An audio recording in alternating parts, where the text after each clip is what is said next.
Hello बच्चों, कैसे आप सब। स्वागत है आपका हमारे यूट्यूब चैनल तानू क्लासेस में। आज के इस वीडियो लेक्चर में बच्चों हम लोग जानने वाले हैं केमिस्ट्री क्लास 10th के बारे में। यानी बहुत ही जल्द आपको केमिस्ट्री में भी वीडियो प्रोवाइड करने वाले हैं हम लोग। तो आज सबसे पहले हम लोग इंट्रोडक्शन क्लास लेंगे इसके बारे में, केमिस्ट्री के बारे में। ठीक है बच्चों, कि क्या क्या पढ़ेंगे हम लोग, क्या क्या पढ़नी है हम लोगों को केमिस्ट्री यानी रसायन शास्त्र में 10th क्लास का साइंस में। ठीक है बच्चों, तो आइए देखते हैं सारे चैप्टर्स के नाम को, क्या क्या हम लोग किस में क्या पढ़ेंगे। ठीक है, तो स्टार्ट करते हैं। सबसे पहला चैप्टर है बच्चों आपका 10th क्लास के रसायन शास्त्र में रासायनिक अभिक्रिया। रासायनिक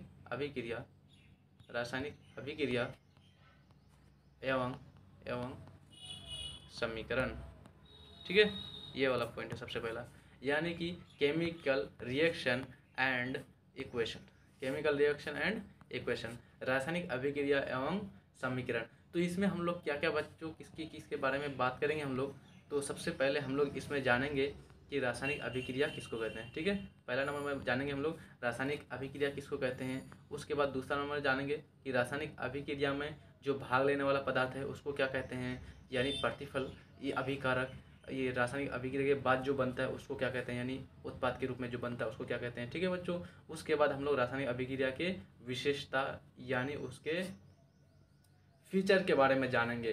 फिर उसके बाद रासायनिक अभिक्रिया को हम लोग क्या करने सीखेंगे, संतुलित करने सीखेंगे कि किस तरह से उसको बैलेंस किया जाता है। ठीक है, उसके बाद हम लोग फिर क्या सीखेंगे, रासायनिक अभिक्रिया के किसके बारे में, रासायनिक अभिक्रिया के प्रकार के बारे में। कि जैसे कोई हो जाएगा एकल विस्थापन रासायनिक अभिक्रिया, जैसे वियोजन अभिक्रिया, जैसे अपघटन अभिक्रिया, जैसे उदासीनीकरण अभिक्रिया। ठीक है, प्रतिस्थापन अभिक्रिया, इन सारी चीज़ों के बारे में जानेंगे। फिर उसके बाद बच्चों हम लोग जानेंगे कि ऑक्सीकरण, अच्छी तरह से पढ़ेंगे ऑक्सीकरण को यानी ऑक्सीडेशन को। फिर उसके बाद जानेंगे हम लोग अवकरण को। ठीक है, उसके बाद फिर हम लोग जानेंगे ज्वाला के बारे में। लास्ट में हम लोग पढ़ेंगे ज्वाला यानी दहन, ज्वाला, इन सारी चीज़ के बारे में जानेंगे। ठीक है बच्चों, तो ये आपका हो जाएगा पहला चैप्टर रासायनिक अभिक्रिया एवं समीकरण में। पहला हम लोग क्या क्या बात करेंगे कि रासायनिक अभिक्रिया में जानेंगे। दूसरा पॉइंट में हम लोग क्या जानेंगे कि रासायनिक अभिक्रिया में भाग लेने वाले पदार्थ यानी अभिकारक के रूप में जो होता है उसको क्या बोलेंगे, प्रतिफल जो उत्पाद बनता है उसके बारे में जानेंगे। उसके बाद फिर हम लोग क्या जानेंगे, रासायनिक अभिक्रिया के विशेषता, ये सब के बारे में जानेंगे। फिर रासायनिक अभिक्रिया को हम लोग संतुलित करने सीखेंगे, किस तरह से संतुलित किया जाता है। ठीक है, फिर उसके बाद हम लोग जानेंगे कि रासायनिक अभिक्रिया के प्रकार के बारे में, कि कितने प्रकार के हैं, उन सारे चीज़ों के बारे में जानेंगे।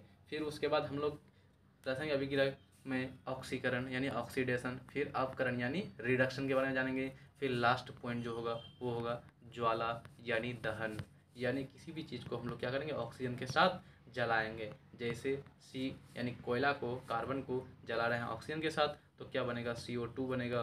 फिर उसमें क्या होगा, ऊष्मा आएगा, फिर अलग से हीट आएगी। ठीक है, ये हो जाएगा। मान लिया किसी चीज़ को भी जलाते हैं, कुछ भी ले सकते हैं, मीथेन को ले लिए, नाइट्रोजन को ले लिए, तो क्या बनाएगा। ठीक है, ये इन सारी चीज़ों के बारे में हम लोग बहुत ही अच्छी तरह से जानेंगे बच्चों। रासायनिक अभिक्रिया अगर आपको केमिस्ट्री का समझ में आ जाएगा तो आपको मान लीजिए आधा चीज़ सब कुछ समझ में आ गया। क्योंकि केमिस्ट्री में क्या है बच्चों, बस रिएक्शन तो है, रिएक्शन का तो ही खेल है। अगर रिएक्शन आपको करने आ गया, बैलेंस करने आ गया, तो समझिए कि सारा चीज़ आपका हो जाएगा। ठीक है, अब बात कर लें हम लोग दूसरा चैप्टर के बारे में। तो दूसरे अध्याय में हम लोग पढ़ने वाले हैं अम्ल, भस्म और लवण, एसिड बेस एंड साल्ट, यानी कि अम्ल, भस्म और लवण के बारे में। किसके बारे में, अम्ल, भस्म और लवण।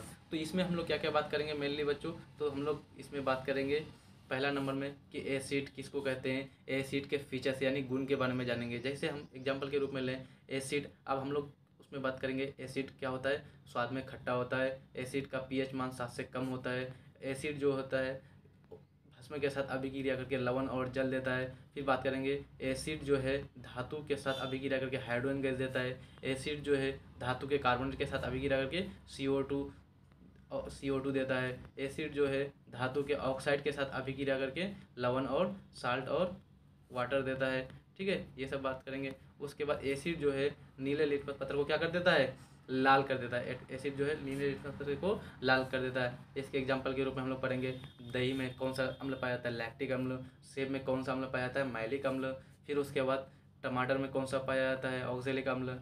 इमली में कौन सा पाया जाता है, टार्टरिक अम्ल। इन सारी चीज़ के बारे में जानेंगे बच्चों, खूब अच्छी तरह से सब सारा चीज़ आपको पढ़ाया जाएगा।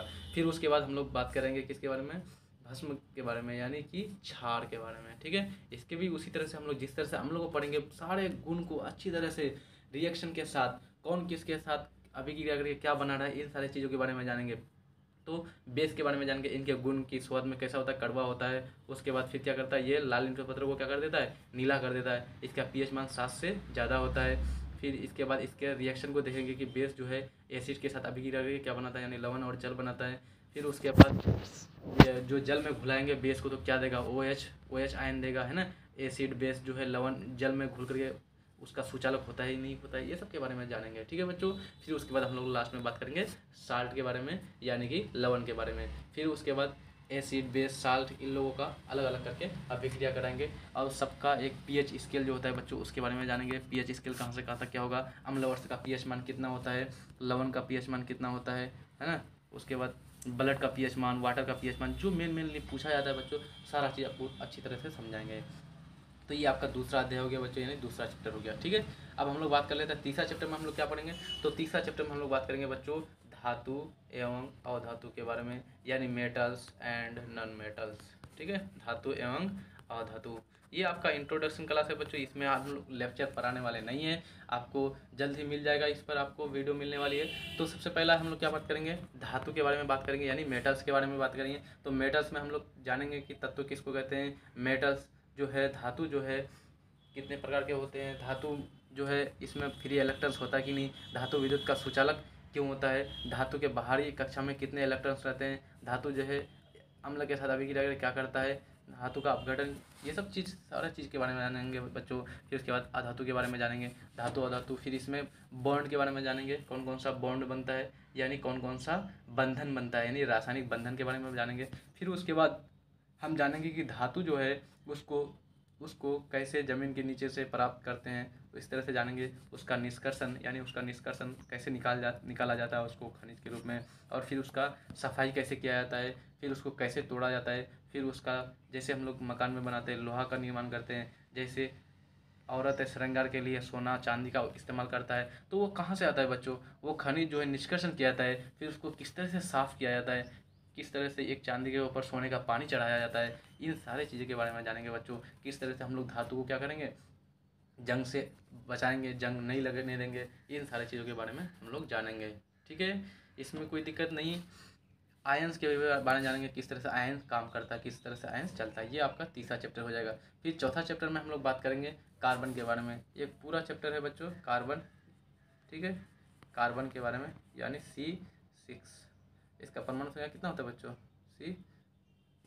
आगे नहीं रहता है, ये चीज़ आगे नहीं रहता है बच्चों, जो होता है नीचे पीछे की ओर नीचे लिखा जाता है, और इसका द्रव्यमान 12 होता है तो ऊपर लिखा जाता है। नीचे परमाणु संख्या लिखी जाती है और ऊपर द्रव्यमान लिखा जाता है, यानी मास लिखा जाता है। तो कार्बन का क्या होता है 6। अब इसके बारे में हम लोग क्या क्या बात करेंगे कार्बन चैप्टर में। तो सबसे पहले कार्बन के वैलेंस के बारे में जानेंगे कि कितना इसका वैलेंसी होता है, संयोजकता कितना होता है, और कार्बन बॉन्डिंग किसके किसके साथ बनाएगा। कार्बन का अपरूप, यानी इसका अलग अलग रूप क्या होता है बच्चों, जैसे एक डायमंड हो गया, जैसे एक ग्रेफाइट हो गया, इस सब के बारे में जानेंगे। उसके बाद फिर बच्चों हम लोग कार्बन के हाइड्रोकार्बन्स को जानेंगे, किसके हाइड्रोकार्बन, जिसमें हाइड्रोजन भी आएगा और कार्बन भी आ जाएगा, ठीक है, हाइड्रोकार्बन में दोनों आएगा। फिर उसके बाद हम लोग जानेंगे अल्केन्स के बारे में, जैसे methane, ethane, propane, butane, hexane, heptane, octane, nonane, decane, इन सारी चीज़ों का पेंटाकोसेन, मोमबत्ती का सूत्र क्या होता है C25H52, इनके बारे में जानेंगे। साबुन का सूत्र क्या होता है C17H35, किस तरह से बनेगा हम आपको बनाने सिखाएंगे बच्चों कि किस तरह से साबुन का निर्माण होता है C75 C17H35 COONA, इन सारी चीज़ों को अच्छी तरह से हम समझाने वाले हैं आपको किस चैप्टर में, चौथा चैप्टर में, यानी कार्बन वाले चैप्टर में। फिर उसके बाद हम लोग फंक्शनल ग्रुप के बारे में भी जानेंगे कि फंक्शनल ग्रुप कौन कौन सा है, aldehyde group, alcohol group, alkane group, alkyne group, alkene group, ketone group, इन सारे बात के बारे में हम लोग बात करने वाले हैं, ठीक है, चौथा चैप्टर में। और उसके बाद फिर पांचवा जो चैप्टर होने वाला है सेकेंड लास्ट, उसको बोलेंगे हम लोग सेकेंड लास्ट, वो है आपका तत्वों का वर्गीकरण यानी तत्वों का आवर्त सारणी के बारे में जानेंगे। मेंडलीफ आवर्त सारणी, नील्स बोर, कौन कौन आया और किस तरह से उन लोगों ने बांटा आवर्त सारणी में, किन किन तत्वों को कहाँ पर रखा, इन सारे बातों में जानेंगे। तो टोटल अभी कितने तत्व हैं इनके बारे में जानेंगे कि किस तत्व को कहाँ पर रखा गया है। उसको याद रखने का ट्रिक भी जानेंगे बच्चों की, कहाँ कैसे हम लोग याद रखेंगे सारे तत्व हम लोग को याद आसानी से रह जाए। जैसे हम लोग हाइड्रोजन, हीलियम, लिथियम इस तरह से याद रखते हैं ना बच्चों, वहाँ पर आपको ट्रिक बताएंगे कि हेली ने किया रब से फरियाद, बेमगज का सरबरा, इस तरह से जनाब किधर जा रहा, ये सारा चीज़ जो है आपको ट्रिक में भी आपको समझा देंगे, ताकि आपका जितना भी एलिमेंट्स हैं वो सारे क्या है आपको अच्छी तरह से आपके माइंड में आ जाए। किसी का भी परमाणु संख्या बोले झट से आपको आंसर कर देनी है, किसी का भी द्रव्यमान संख्या बोले फटाफट बता दीजिए। जैसे क्लोरीन का है तुरंत आपका ध्यान में आ जाए, क्लोरीन का 17 होता है परमाणु संख्या, इसका 35.5 होता है। इस तरह से हम फटाफट बता देंगे, ठीक है बच्चों। उसके बाद लास्ट वन जो चैप्टर है आपका वो है प्राकृतिक संसाधनों का प्रबंधन। प्राकृतिक जो संसाधन है, जो रिसोर्स है, नेचुरल रिसोर्स, उसके बारे में जानेंगे, ठीक है बच्चों। प्राकृतिक रिसोर्स के बारे में कि प्राकृतिक जो भी संसाधन है उसका हम लोग कैसे इस्तेमाल करें। जैसे कार्बन है, जैसे धातु है, इनको हम लोग किस तरह से इस्तेमाल करें कि आगे के पीढ़ी के लिए भी बचा हुआ रहे।